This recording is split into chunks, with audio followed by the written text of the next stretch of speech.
Teman-teman,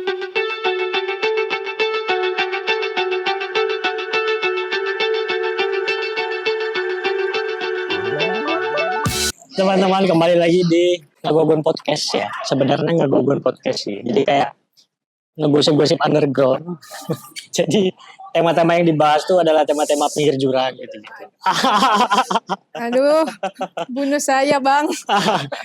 Kali ini Ngagogon bareng Densil Lebang. Iya ya, Densil Lebang ya. Sebenarnya nyebutnya Densiel, tapi Densil, oke. Ada ininya ya, looknya ya. Ya. Densil Lebang, seorang penari dan juga koreografer ya. Terus statusnya sekarang ngajar juga di sini atau apa? Ya, ngajar juga. Ngajar juga di IKJ ya. Dosen apa? Dosen koreografi sama getar ya langsung. Memang biasanya bergetar kalau ngomong.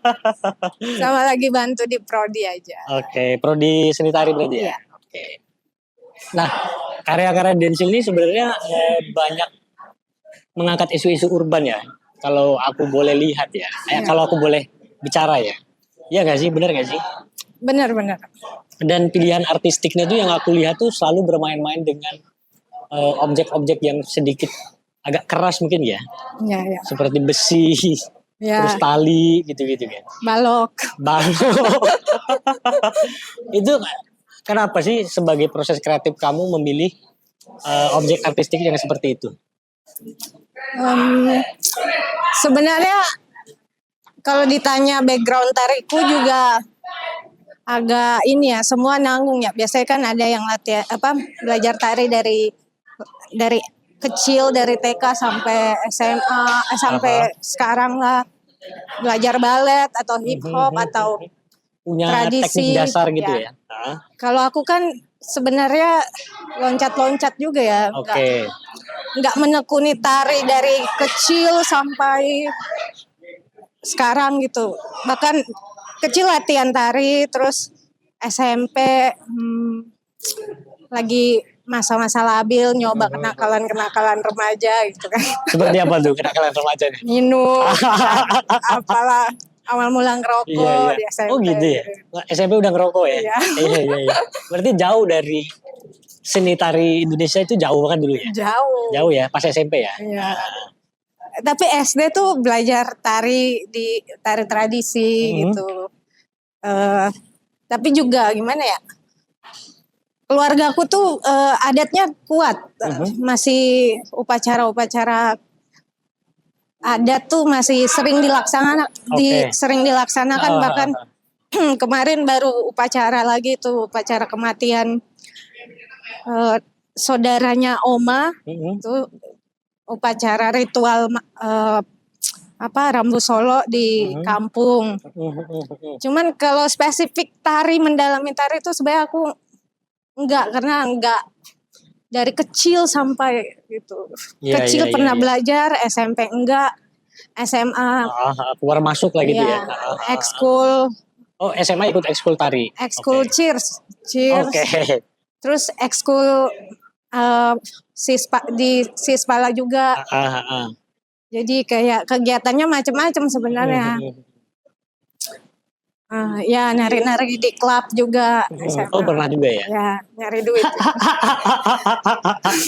Itu di SMA. SMA ya? Udah nari di klub? Iya. Oke, wah ini menarik nih ya. Karena aku dari SMA tinggal sendiri. Oh ngekos?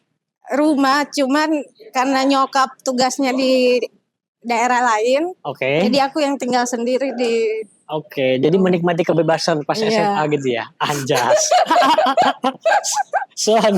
sebagai seorang penari klub ya, penari malam gitu ya. Itu sorry ya, karena memang citra penari malam tuh sebenarnya kan jelek ya. Ya. Nah pada saat itu tuh di tahun-tahun itu yang kamu alamin tuh, kamu menerima stigma hal-hal yang seperti itu juga nggak?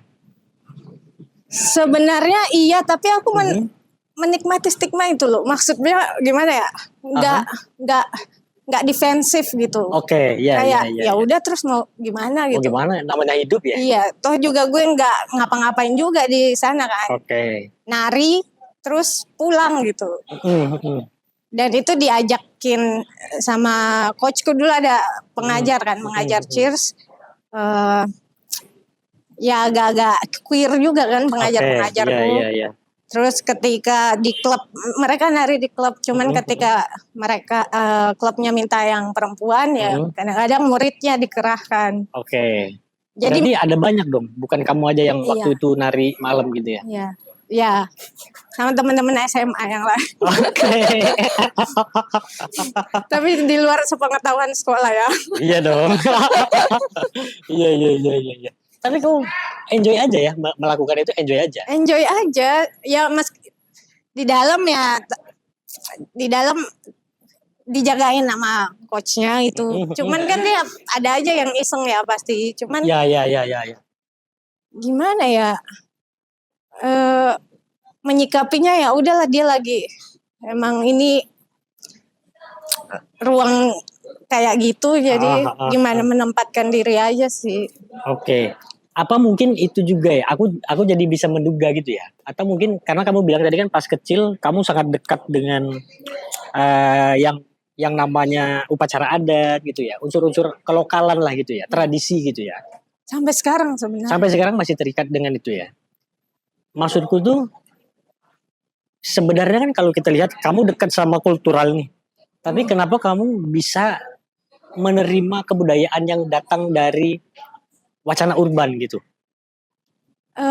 Sebenarnya Makassar tuh juga kota urban ya. Okay. Aku SD sampai SMA di Makassar.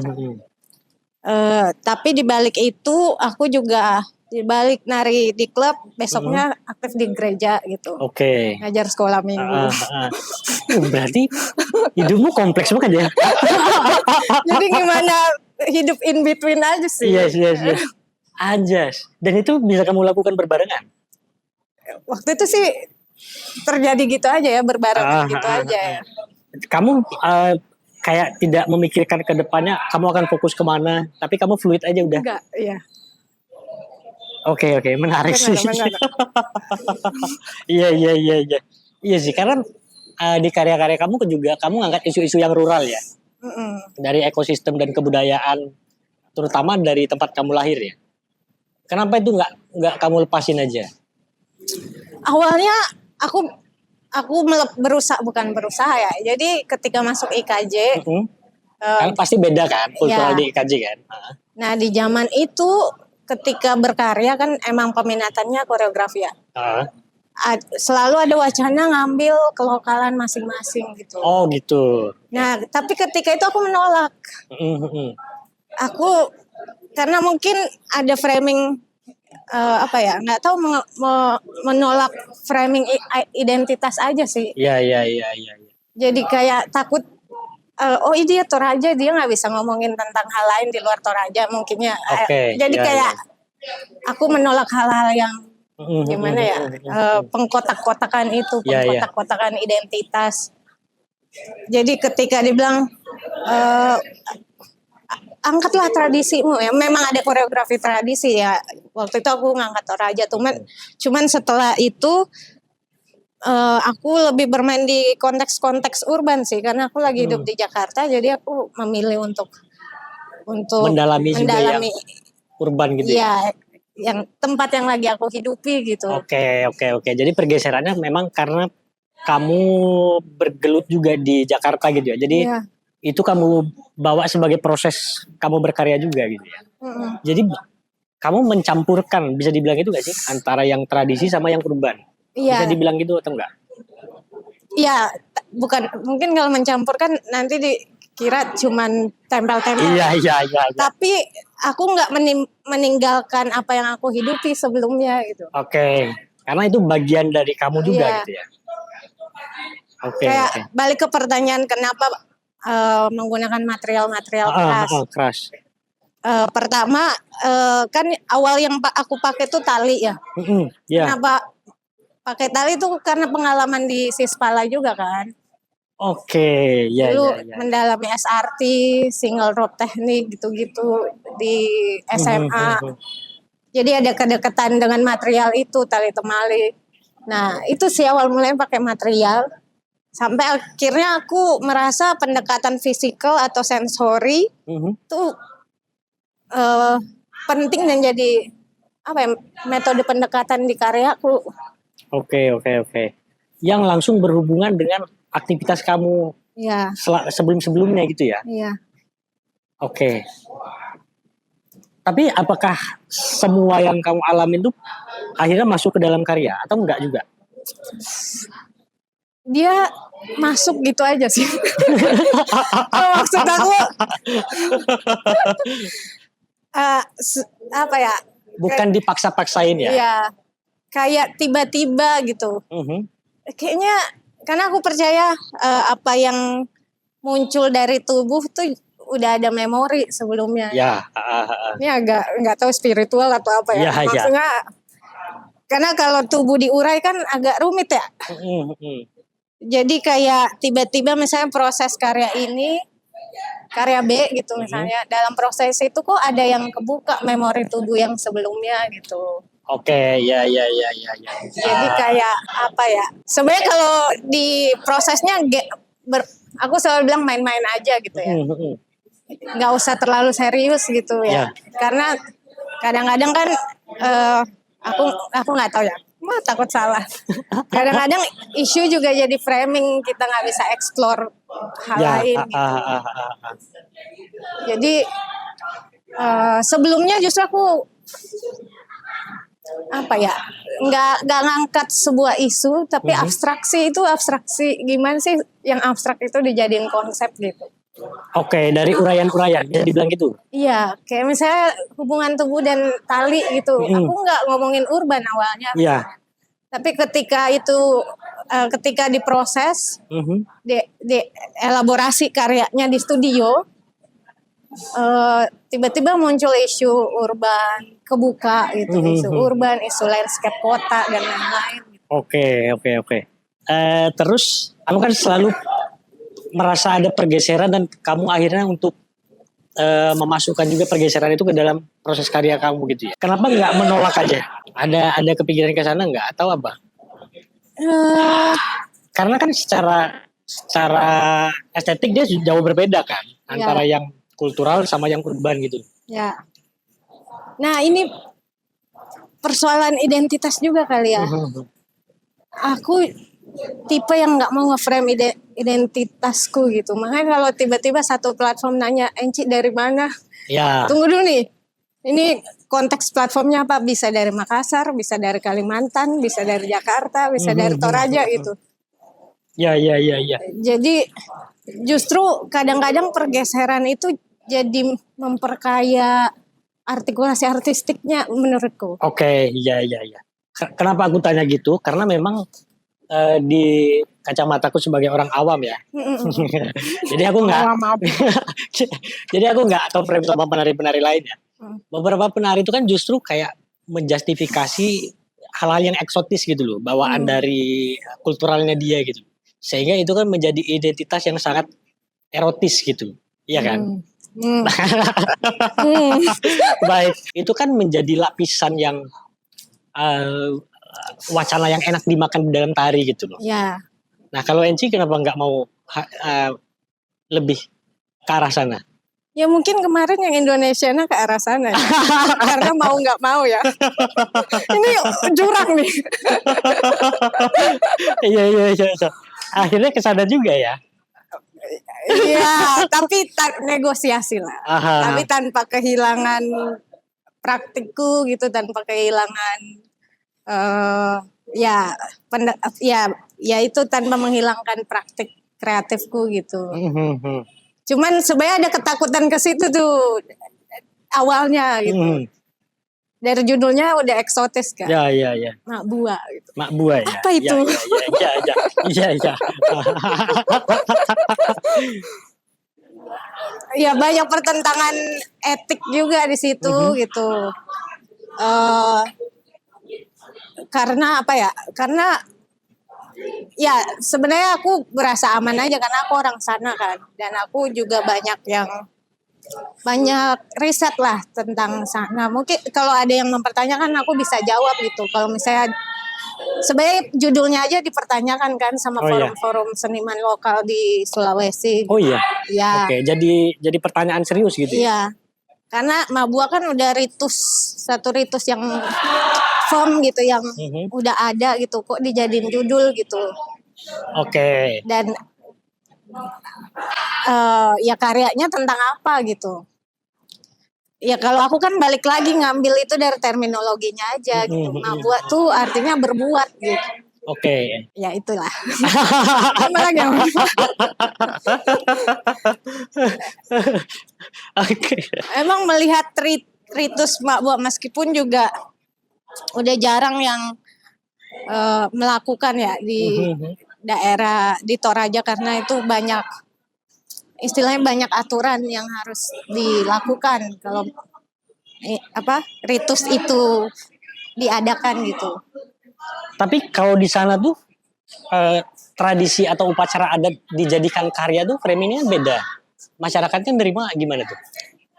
Masalahnya ini statement kurang.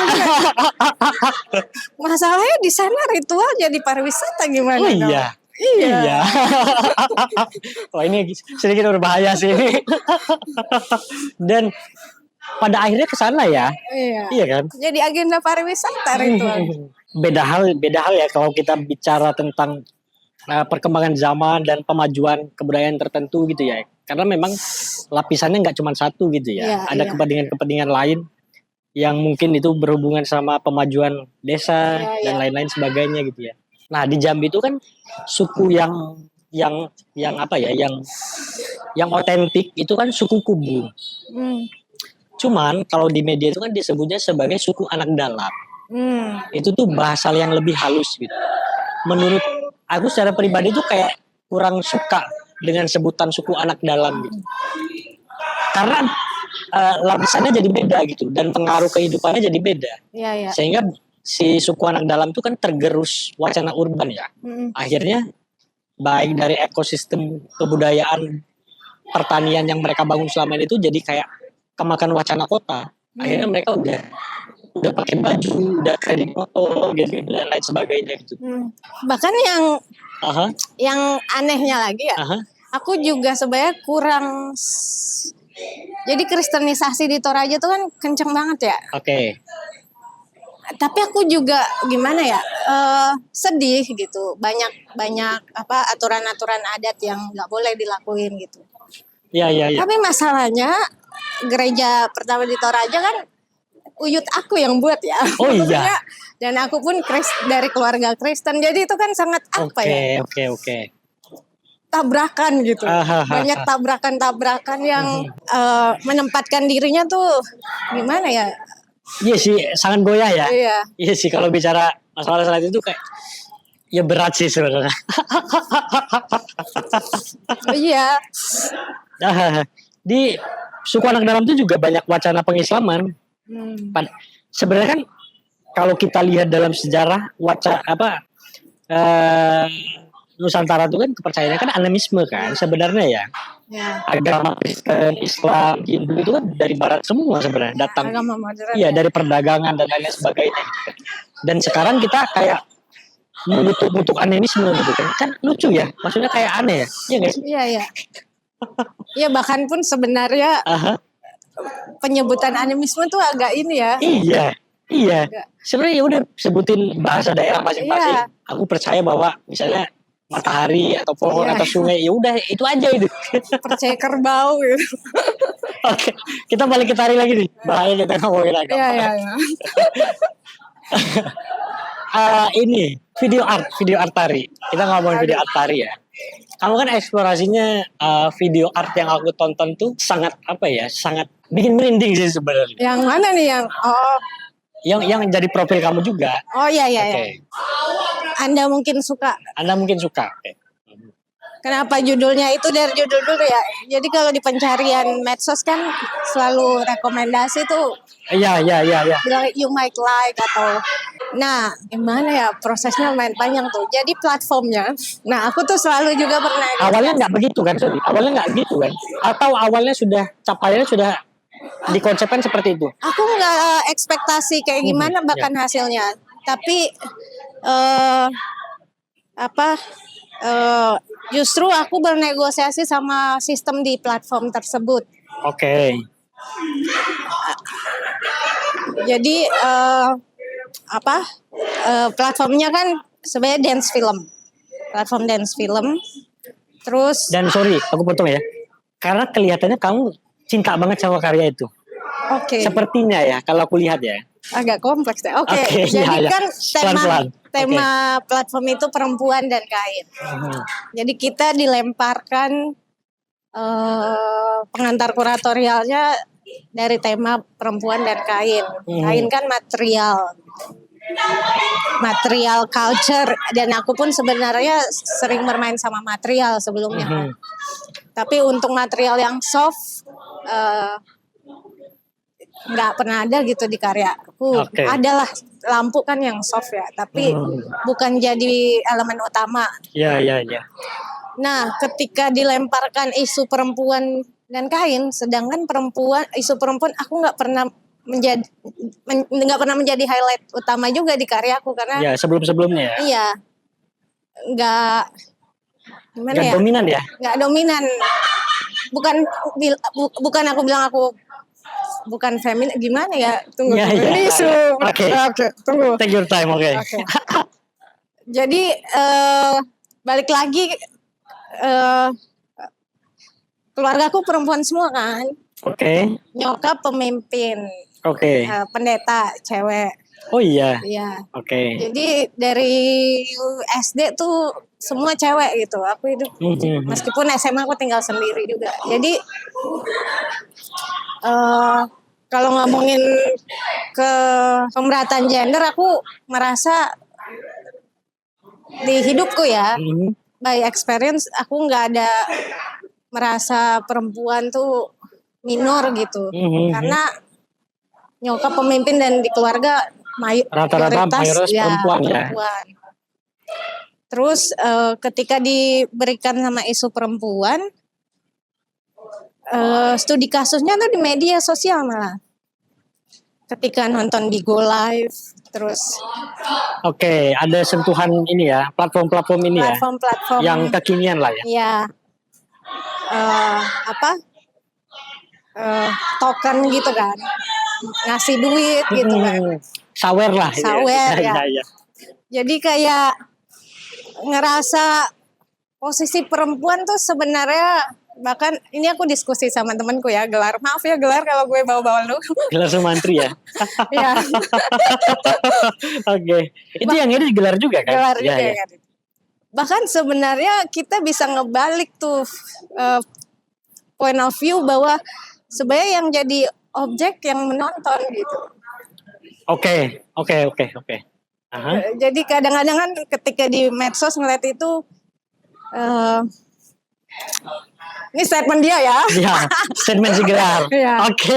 Kalau di medsos lihat itu stigmanya perempuan jadi objek gitu ya. Nah, statementnya Gelar, justru yang menonton yang jadi objek karena rela mengeluarkan duit dan lain-lain. Bukan setuju nggak setuju ya. Iya. Itu jadi insight aja untuk pendekatan artistiknya seperti apa nih. Oke, jadi karena studi kasusnya semua di medsos yang aksesnya handphone kan. Kayak TikTok kan emang khusus untuk handphone. Untuk handphone. Bigo juga. Jadi kita memutuskan untuk balik lagi dari situ aku jadinya ngomongin performatif gender.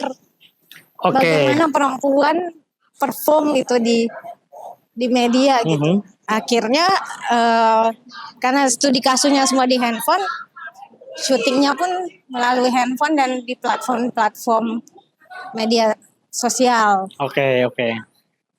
Dan filter tuh sebagai kain. Oke. Analoginya gitu. Karena kan kain tuh sebenarnya untuk yaitu di performatif gender ya, kain juga bisa dipakai untuk baju gitu. Bagaimana kita perform gitu, atau menutupi bagian-bagian yang Makanya sebenarnya di karya itu juga nggak frontal untuk memperlihatkan bagian-bagian tubuh gimana. Mhm. Jadi Justru dia hancur kan, meleleh itu ya. mengkurasi filter juga Oke. yang mendekonstruksi tubuh, menghancurkan tubuh, menduplikasi. Jadi filter-filter yang dipakai tuh filter-filter yang framingnya yaitu mendekonstruksi, menghancurkan, menduplikasi. Nah, jadi di prosesku tuh selalu ada yang nggak linear juga kadang-kadang, selalu ada yang dibuka. Bahkan videonya udah jadi nih, audionya belum, kita bingung audionya. Oke. Dan ketika ngobrol, aku lupa waktu itu ngobrolnya tentang apa sampai mengarah ke sama Gelar juga ke audio-audio pengakuan KS gitu. Oh, kita lihat visualnya, kita menyimpulkan ini tuh kekerasan tubuh di digital gitu. Iya. Jadi akhirnya kita ke arah kekerasan audio pengakuan kekerasan yang dialami tubuh gitu. Dan kenapa akhirnya aku juga menyetujui, ya kalau dibilang aku pun juga penyintas tapi nggak mau mempermasalahkan itu juga gitu. Gimana aku berdamai sama diri aku sendiri aja juga. Jadi ya itu apa tuh? Jadi audionya juga diambil dari situ. Dan aku juga jadi relate. Iya sih, sebenarnya ketika hal itu terjadi, misalnya disentuh sama orang yang nggak ditahu atau apa gitu, tuh kayak tubuh tuh kayak apa ya, tulang-tulangnya udah hilang gitu rasanya gitu, ngeri kan sih? Iya. Jadi kayak merasa relate aja sama visualnya gitu. Oke. Nah, kamu kan juga banyak persentuhan kayak dunia malam gitu tadi kan yang kamu bilang kan. Terus tentang nightlife. Di Bandung seru ya, di Bandung seru. Nah, itu di Bandung gimana? Ceritain dong yang di Bandung gimana? Lapisan-lapisan tari itu yang paling sulit apa sih sebenarnya? Jadi kayak keterbukaan pemikiran juga penting sih buat penari, dan itu yang sulit sebenarnya. Yang sulit ya. Masih jadi PR lah di hari ini ya. Iya. Oke. Dan kalau kamu ngelihat tari hari ini tuh gimana kira-kira? Aduh, aku ada statement yang ini lagi ya. Sebenarnya kesini hari ini, aku merasa kata tari itu kurang mewakili. Ya, kita cuman kenal tari ya, yang mewakili seluruh tari yang ada di Indonesia. Terminologi tari ini justru yang aku pertanyakan hari ini. Itu gimana tuh? Boleh jelaskan. Apakah istilah tari, kan di daerah tuh semuanya punya istilah ya, masing-masing tentang tentang gerak atau apa gitu. Bahkan sebenarnya kalau Unitati bilang tarian kita tuh semuanya nggak kepisah gitu dari peristiwa kehidupan sehari-hari atau apa? Peristiwa adat atau peristiwa adat. Dia bukan satu entitas yang terpisah gitu dari peristiwa adat gitu. Jadi sebenarnya aku hari ini mempertanyakan terminologi tari itu sendiri gitu. Apakah dia sangat politis? Mungkin bisa ya. Jadi yang disebut tari yang seperti apa gitu, ya, ngerti nggak maksud? Iya. Jadi kan kata tari sendiri kan udah punya orang udah punya bayangan tari itu seperti apa gitu ya. Oke. Nah, apakah kata tari itu cukup untuk mewakili semua jenis kesenian yang medianya tubuh di daerah-daerah kita di Indonesia gitu? Kamu pengennya ada istilah apa?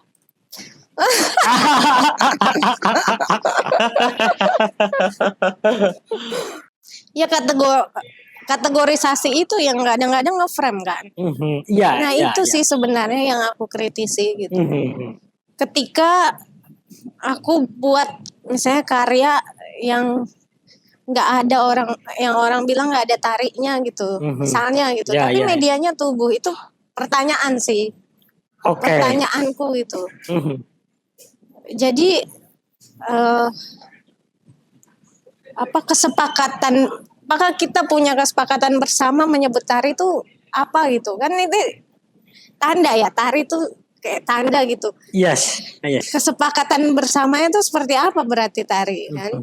Ini pertanyaan berdiriku sendiri, atau mungkin aku bergeraknya di seni gerak bukan seni tari mungkin ya.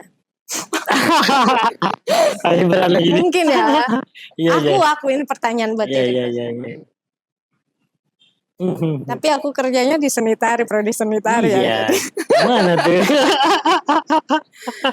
Dan aku jadi mempertanyakan juga kan, banyak tari yang muncul ketika era kolonial gitu. Ya.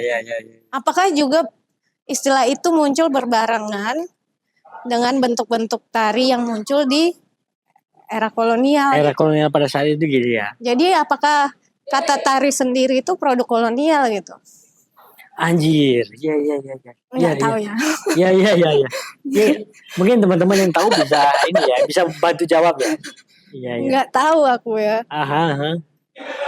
Karena ketika aku ke daerahku banyak peristiwa tubuh, peristiwa gerak yang menurutku itu justru manifestasi budaya di situ gitu. Bukan tari-tari yang ada saat ini gitu di daerahku. Tari-tari tradisi yang ada saat ini di daerahku spesifik ya, enggak semua daerah ya guys. Oke. Peristiwa gerak urban bisa disebut tari apa enggak? Gerak sosial ya, maksudnya kayak kamu ngantri di halte atau di stasiun atau di apa gitu, itu bisa disebut. Kalau kata Afrisa, jangan. Iya. Jangan dikat. Ada aku sensor. Sebenarnya kan kita di era post-truth ya. Iya. Saat ini ya. Jadi kayak bahasa tuh kadang-kadang nggak cukup untuk untuk ngomongin apa yang sedang kita lakuin gitu. Nah kalau ada yang mau ngomong itu tari ya bisa-bisa aja, sah-sah aja. Sah-sah aja ya. Karena beyond bahasa. Oke. Ya. Ya itu. Tapi kamu ngaminin itu sebagai koreografer sosial, mungkin bisa kita pagerin gitu ya. Koreografi sosial gitu kan. Mungkin nggak spesifik kali ya. Mungkin aku justru lebih nariknya lebih nariknya ke performatif. Karena sebenarnya apapun yang dunia realita itu sangat performatif dan sebenarnya sangat koreografik sebenarnya. Yes. Koreografis. Benar. Koreografik, tolong. Ya. Koreografik apa koreografi? Iya. Iya, realitasnya Bang tidak terpisahkan daripada koreografis ya. Barangkali koreografis ya. Iya. Kan kayak ngomongin satu peristiwa aja misalnya di kereta itu kan ada koreograf. Di koreografi sama ruang gitu. Misalnya antri di sini, orang antri gitu. Ini untuk prioritas. Nah itu kan sangat koreografik ya, kan. Iya. Sangat koreografik ya. Iya. Rute-rute busway atau Transjakarta tuh kalau dilihat itu juga sangat koreografik. Iya. Jadi sebenarnya realita tuh nggak bisa dipisahin dari performance. Performatif. Ya, yang artinya koreografi bagian dari hal yang performatif itu kan. Bagian dari wacana sosial kita pada hari ini gitu ya. Iya. Nah, karena kan itu dibentuk dengan sistem sebenarnya ya. Kayak kalau mau naik busway kamu harus ngantri, harus tap in, tap out gitu ya. Terus begitu masuk busway kamu harus punya kesadaran kayak memprioritaskan orang-orang tertentu gitu kan.